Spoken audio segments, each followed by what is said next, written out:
Hey guys, today we're going to do something a little different. Today we're going to go over my MMO tier list. This is how I see the MMOs shaking out in 2022 based on the things that they have released this year, what they've been releasing recently, and how they're performing right now. And I just want to remind you, this is just my opinion and I'm totally fine with you disagreeing with any and all of it. This list is going to be based on what's important to me when I'm playing an MMO. It's going to be things like, does it have great gameplay? Does it have good single player content, good group content? How is the monetization? Is it fair? And does it have earnable cosmetics? We're going to start with Aion. Aion launched in 2009 in the East and then 2010 in the West. When it launched, I actually played this game and I had a lot of fun with it. It had gliding, which was pretty unique at the time, and it was just a lot of fun. Had PvP that was actually really decent, and for its time the graphics were gorgeous. But the problem was it didn't really catch on here in the West, and after only a couple of years it went free to play, and when it went free to play, so came with that pay for convenience transactions, pay to win transactions, and the game really was no longer the game that I enjoyed. It was an entirely new game now, and it was gonna basically fade into a game that I might go back and play for nostalgic reasons, and that's where it stays today. For that reason, we're gonna go ahead and put this one at C tier. All right, next up we have Albion Online. Albion Online is a free-to-play MMORPG that launched in 2017, and it's done fairly well at maintaining a decent player base. It's a classless MMO in which the gear you wear determines the abilities that you get to use. The game does feature full loot PvP, which is a big miss for me personally. The gear that I farm, it's very much a part of my identity. The effort and the time I put into it is a large part of what I love, and it's going to be tragic to see all of that go every time I die and my corpse gets looted. And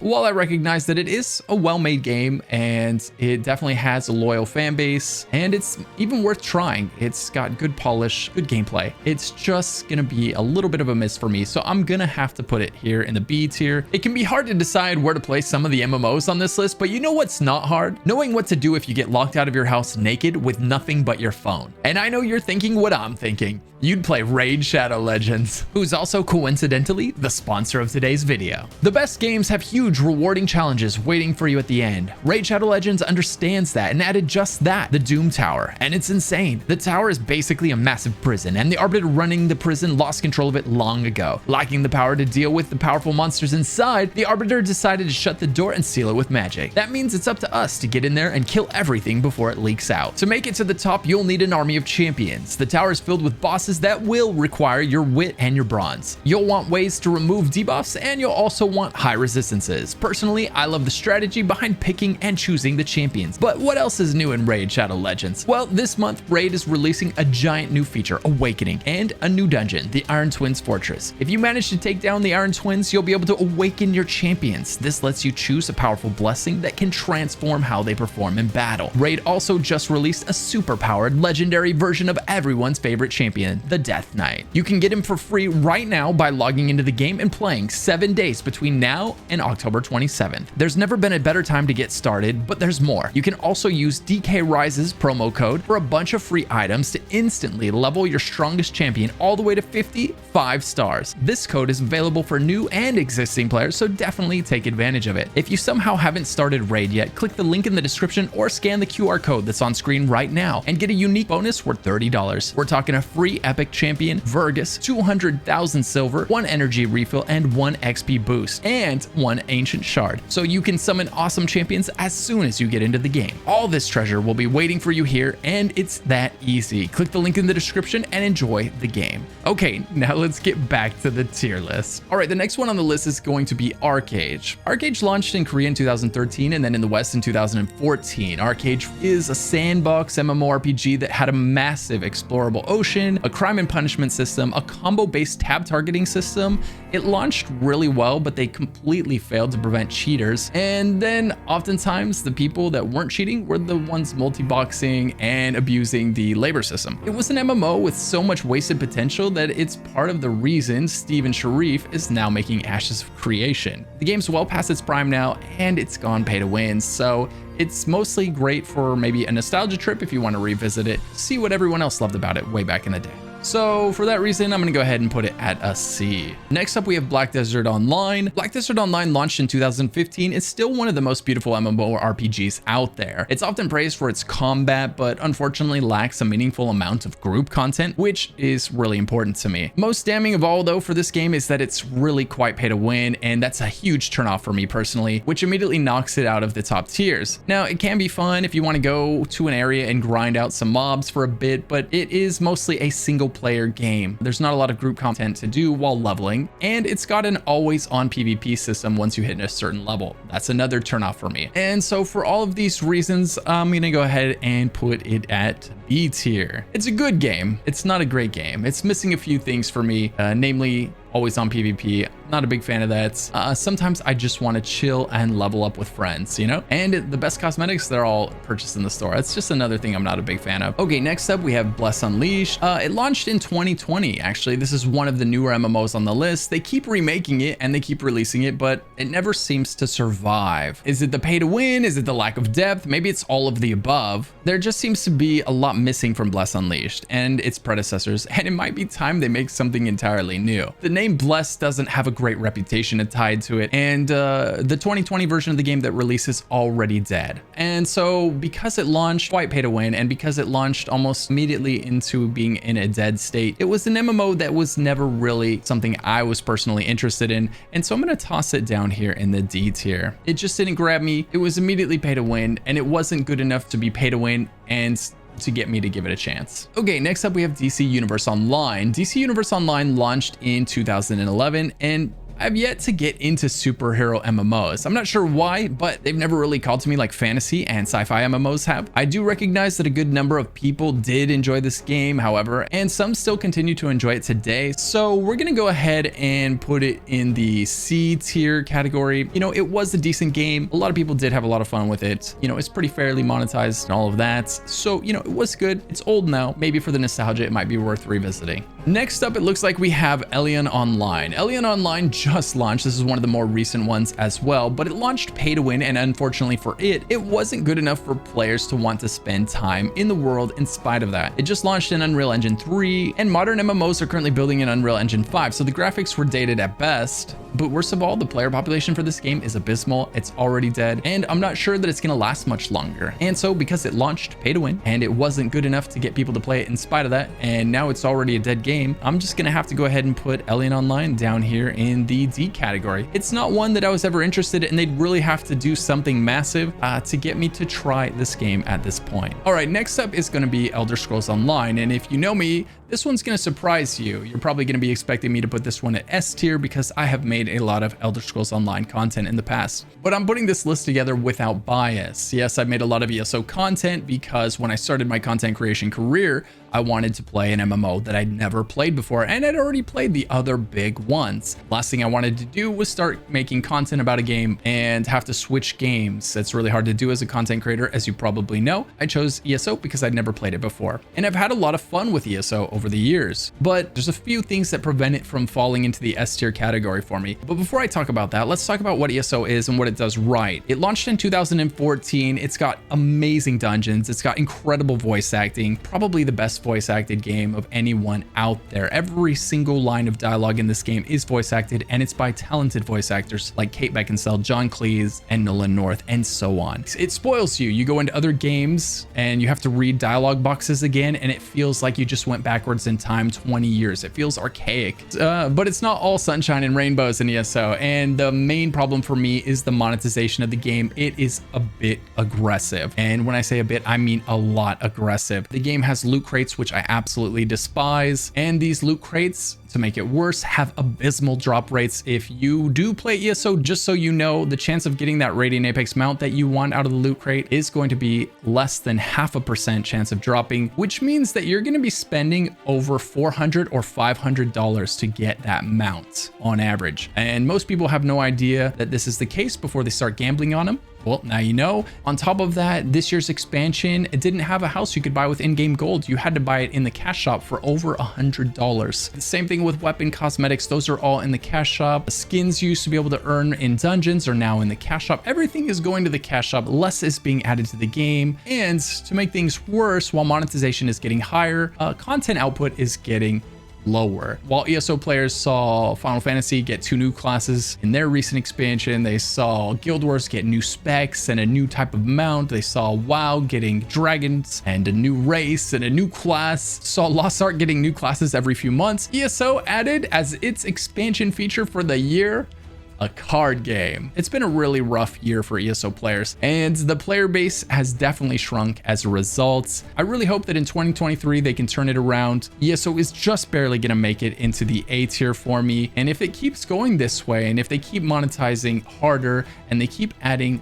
less, it's gonna be really hard to even justify putting it in the A tier. Really what it is it's the past content that they added before all this nonsense, all the stuff that you still can do that has been added over the years, all of the questing, all the dungeons. As long as you don't care about getting meaningful rewards for participating in any of that content because it's all in the cash shop, it's all a lot of fun and there's a lot of it to do there. All right, next up we've got EVE Online. EVE Online launched way back in 2003, but it's been continuously updated with its new player experience, most recently getting updated. I went and checked it out and had a blast. It's a lot of fun, but it is a very complicated spaceship game. It's not your traditional MMO. A lot of people have called it a spreadsheet simulator, and it's fairly justified to call it that. It's known for its really big space battles, but it is missing a lot of the things that are really important to me as an MMORPG player. It's missing a really long, thorough quest line with a really good story attached to it. It's missing group content like dungeons and raids, and it's not meant to have all of that. I'm just saying that for me, like when I'm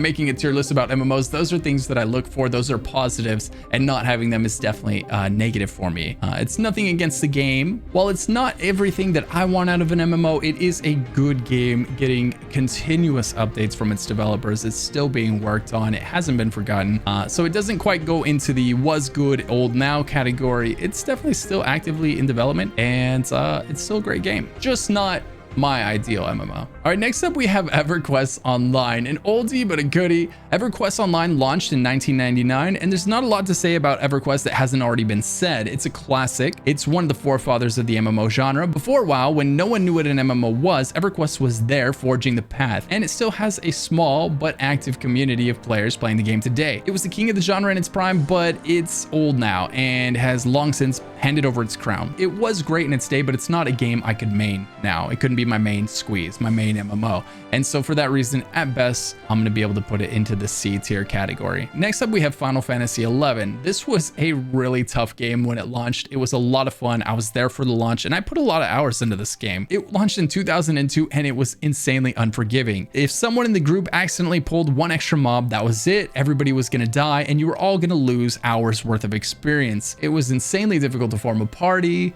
You had to be within 2 levels of everybody in the group, or else XP was scuffed for everybody, and you would just go to a spot and post up and grind in a group. It was a really old school MMO leveling style. It was awesome and painful at the same time. I absolutely loved it, but I did end up spending one too many hours waiting to find a group in Juneau, so I did eventually leave the MMO, although having had a lot of fun with it before I did. Nowadays, it's a lot more forgiving and you can play through most of the game solo. They added kind of like the 14 trust system to it so that you can go through all of the content with NPCs helping you along the way. Unlike a lot of the MMOs on this list who were kept active after their time, Final Fantasy did not engage in predatory and pay-to-win monetization. It's a sub-to-play MMO still to this day with no cash shop. It's pretty amazing. I wish we saw more MMOs age this gracefully. And for this reason, I can still toss this old dog into the B tier. All right, next up we have Final Fantasy XIV. Final Fantasy XIV has been vying for the #1 spot in the MMO genre for the last year, competing really with WoW. Those are the 2 dogs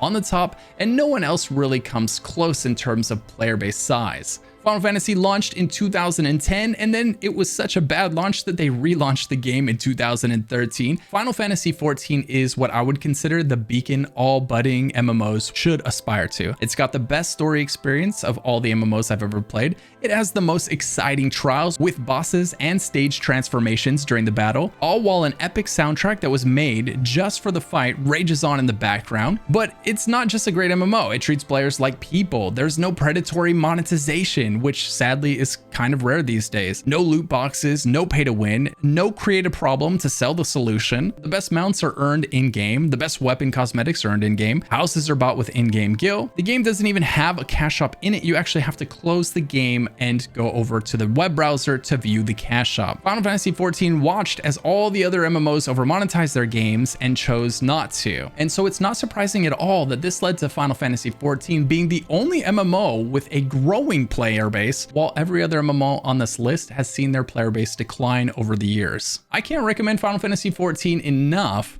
and for this reason, I'm gonna have to place it in the S tier. All right, next up we have Guild Wars 1, an oldie but a goodie. Guild Wars 1 launched in 2005. It was a fantastic MMO in its day and still has a respectable number of players playing it today. It's definitely showing its age these days and it's long past its prime, but if you were a fan of the game way back then, it might be worth visiting for the nostalgia today, but not for a lot more than that in my opinion, as it is really old. And for that reason, I'm gonna go ahead and put it here in the C category. It was good, now old. All right, next up we have Guild Wars 2, the successor to Guild Wars 1. Guild Wars 2 is seeing a lot of success recently with its new expansion End of Dragons being a hit. It added new zones, new specs for every class, and a new type of mounts. Guild Wars 2 launched in 2012 and it's probably one of the most underrated MMOs on this list, and it seems to finally be getting the recognition it deserves. I myself was actually also guilty of not really knowing anything about the game, which might be part of the problem. Guild Wars did not seem to effectively get the word out about this game. I just didn't know anything about it, but that's starting to change. It just had its Steam launch. It's a great game for its solo content and its exploration and its zone completion. It's a decent game for its group content, and it's got the best world events where a bunch of random players, literally like 100 plus, come together to take down a dragon the size of a skyscraper. No other MMO has anything like it, in my opinion. It's really epic. Maybe Final Fantasy has something that kind of comes close, but I really haven't seen anything on the scale of Guild Wars 2's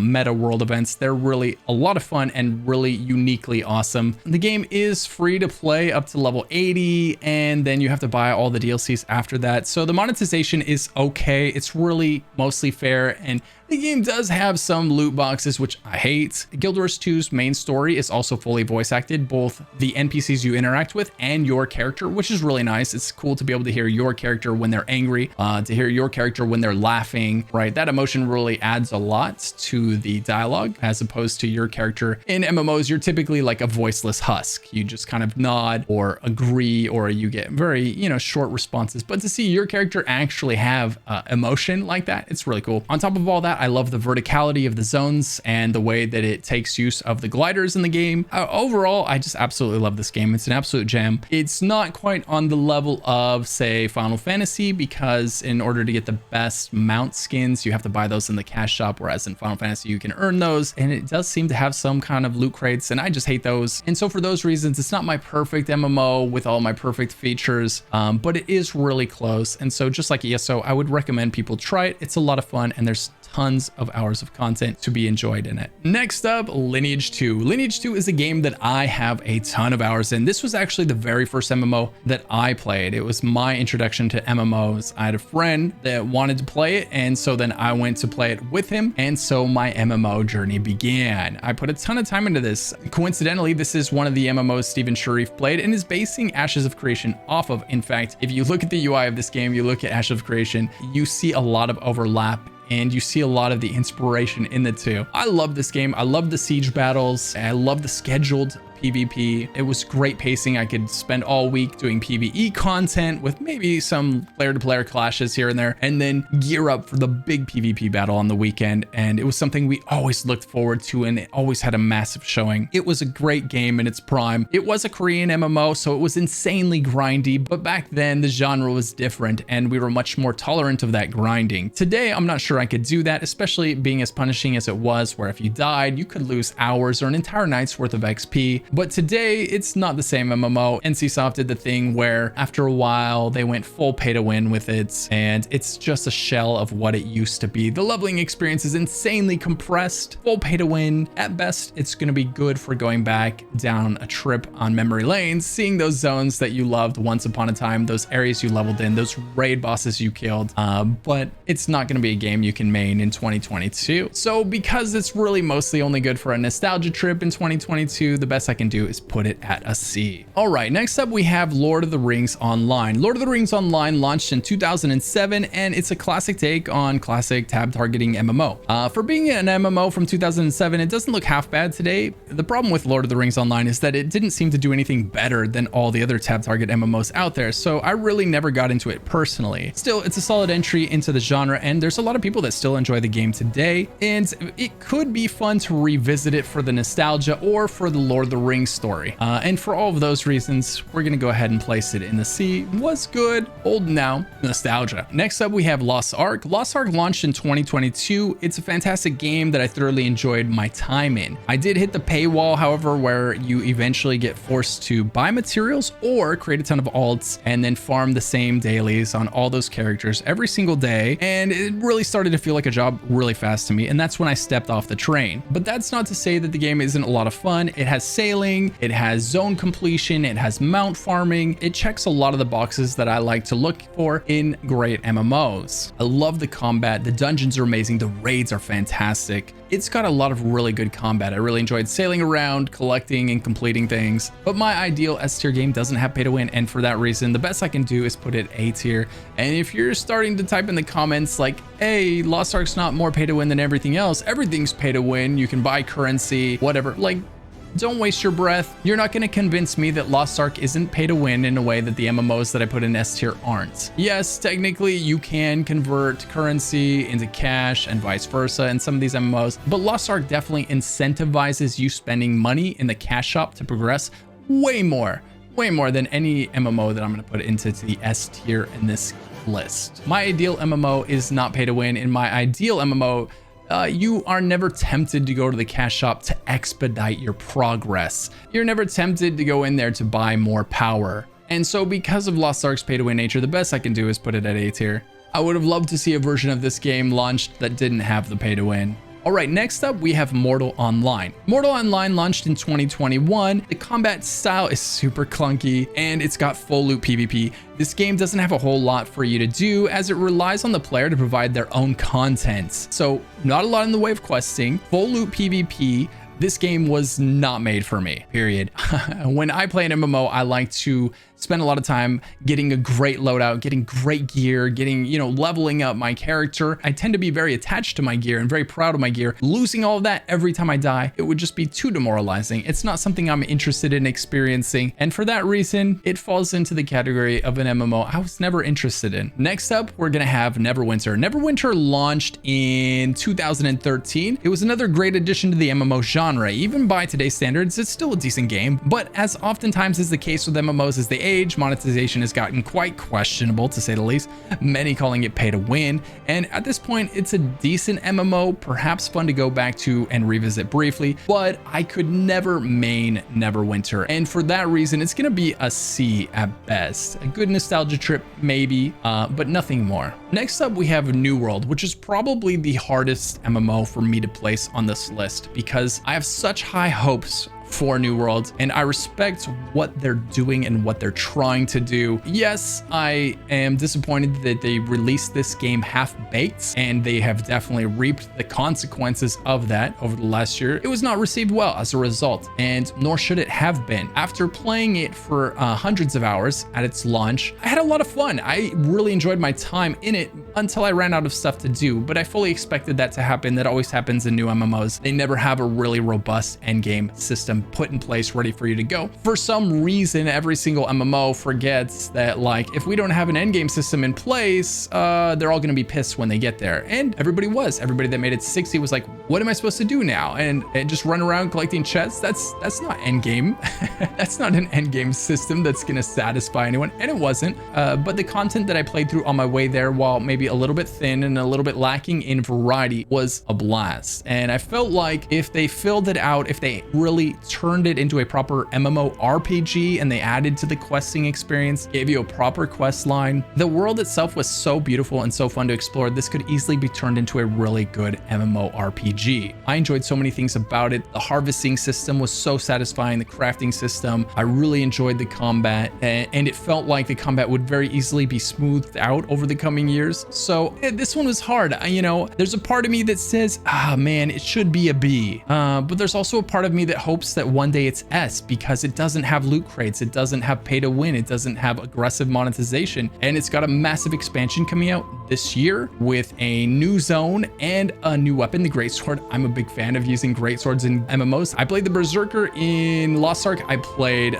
the Dark Knight in Final Fantasy 14, right? They both use giant Greatswords and I love it. So I'm really looking forward to that expansion, and I really got to give them credit where credit is due. This game's monetization is not just fair, but it's absurdly fair. It's buy to play, and it's usually somewhere between 20 and 30 bucks and play forever. No sub. The expansion that they're releasing, free. It's almost too good to be true. I do wonder how they're going to continue to support the game without putting some kind of monetization in it. As of the last time I played it, it was just good with a lot of bugs and a lack of an end game and not enough questing, right? So I was so conflicted about New World. I really wanted to do well. I'm really rooting for them, but it wasn't there yet. And it's still not fully there, but the monetization is so fair. They're doing all the right things. And I'm hoping this expansion that drops is going to be the turning point for the game. You know, Final Fantasy 14 had a launch that was so bad, they shut the game down and relaunched it 3 years later. ESO had a launch that was so bad that they had to give up their subscription model. They almost went under. So New World's having a rough launch. That's nothing new. It didn't really faze me as a permanent problem with the game. Like, I saw a lot of people write it off as like, oh, bad launch, bad game. I didn't see it that way. I'm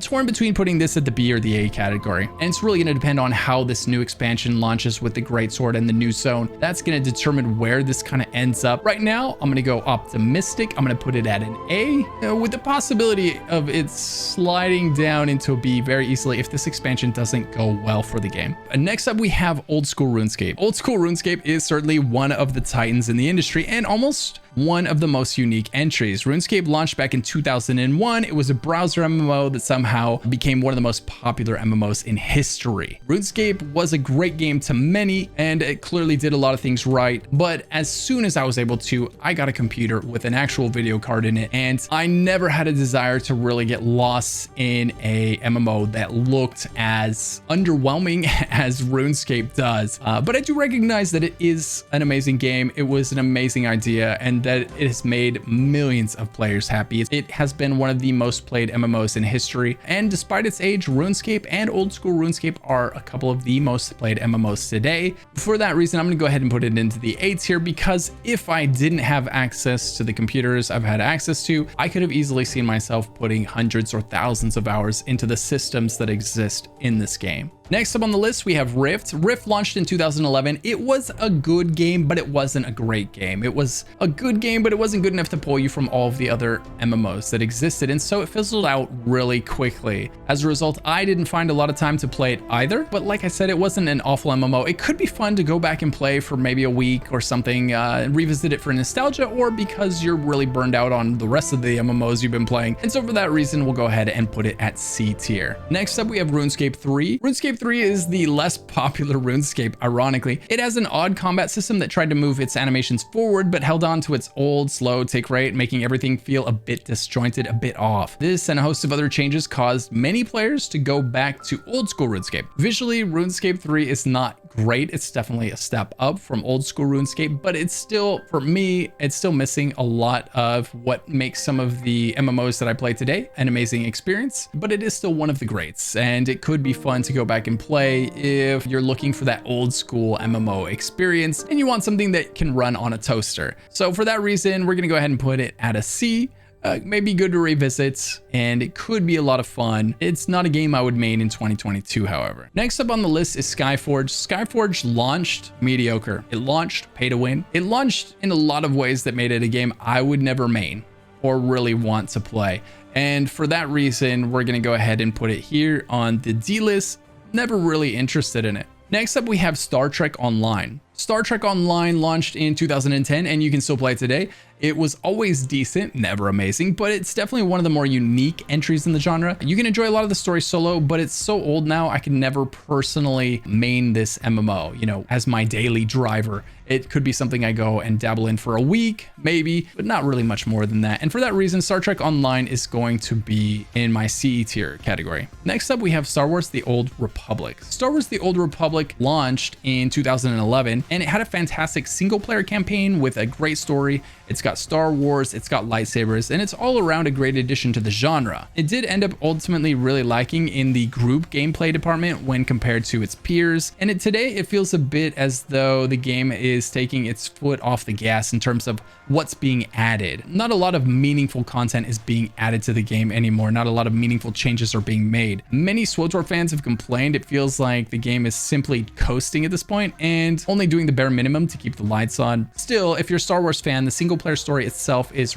really well done, really well written. You get to make meaningful choices that change the outcome once you get to the end, with I think each class having 3 different endings for their story, which is just such a cool idea. The story is really well done, but the game's not really being supported like it should be if it's going to be your main MMO. So for that reason, this year I'm going to have to drop SWTOR down from an A. All right, next up we've got Tera. Tera launched in 2011, and it was a gorgeous MMO at the time, and it was best known for its fantastic feeling combat. The game was plagued with a lot of problems and ultimately turned into a game you could hardly recognize today. It's pay to win, its leveling process is compressed. It was turned into such a shell of its former self that it destroyed itself. I mean, the population disappeared and they actually shut the game down. You can't even play it right now on a legitimate server if you wanted to, because it doesn't exist at the moment. But if it did, I would see it as a game I could go back and play for a week to revisit, take that nostalgia ride, but nothing more than that. It was a great game when it launched. It was a lot of fun for a while. And for that reason, we'll go ahead and give it